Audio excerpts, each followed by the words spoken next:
Então aqui tem alguns exercícios que já podem ser feitos, que são as duas possibilidades utilizando essa regra, essa fórmula. Se você preferir fazer por regra de 3, se você souber, fique à vontade, eu recomendo, tá? Então, aqui há 3 exercícios em que está sendo perguntado quantos mols há em uma quantidade de massa. Então, você tem a massa, tem quais são as substâncias, né? O que está te pedindo é o N. Ou então, quantos gramas há em determinadas quantidades de mols dos mesmos compostos que estão lá em cima. Então, por exemplo, nessa primeira questão aqui, ó, quantos mols há em uma garrafa com 500 gramas de água, que é H2O? Então, tá me perguntando N eu não sei, é igual a massa, é 500 gramas, dividido pela massa molar de H2O. Então, por isso que é muito importante a gente saber a fórmula molecular da substância, né?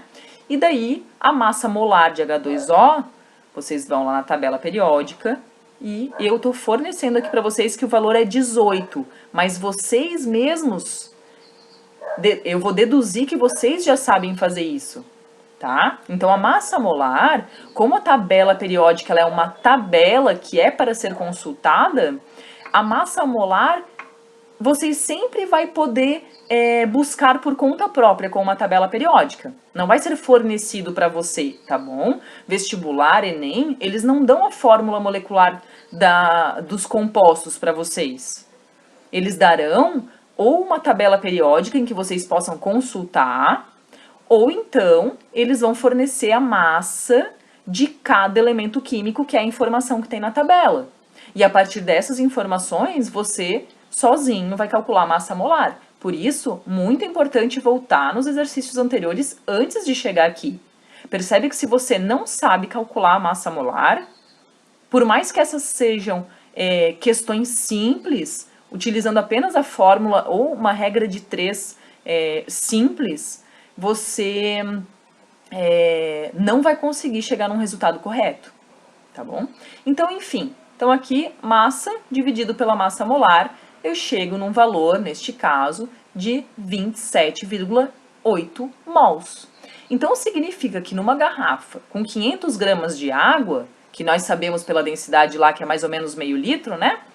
Meio litro de água tem 27,8 mols de água. O mesmo é para fazer no B e no C. E aqui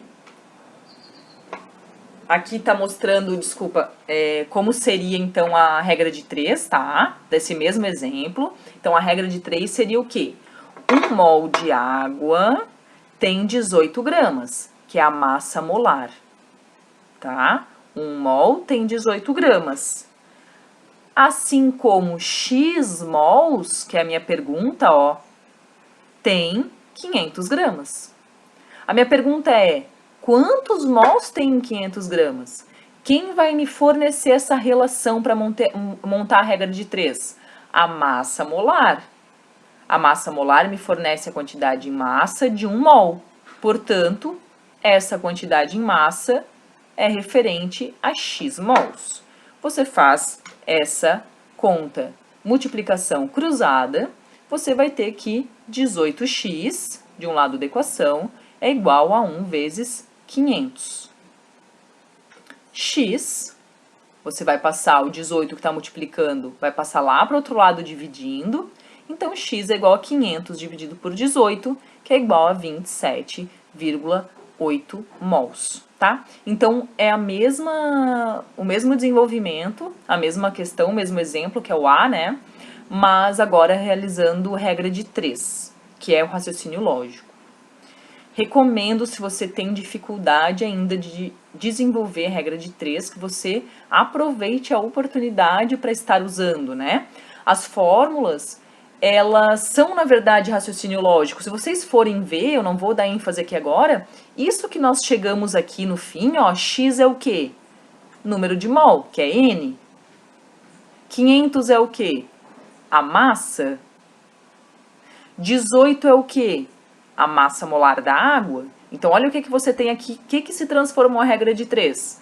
N é igual a massa dividido pela massa molar, que é exatamente a equação que eu acabei de mostrar para vocês, tá? Então, a gente está fazendo a mesma coisa. Uma delas, você precisa da equação, né? Ou decorar, ou precisa de um formulário. E a outra, que é a regra de 3, é raciocínio lógico, tá bom? Então, depois, é realizar a D, a E e a F. Qual que é a diferença? Agora, você tem o valor de N, você tem essa quantidade em mols, e o teu X é a massa, tá?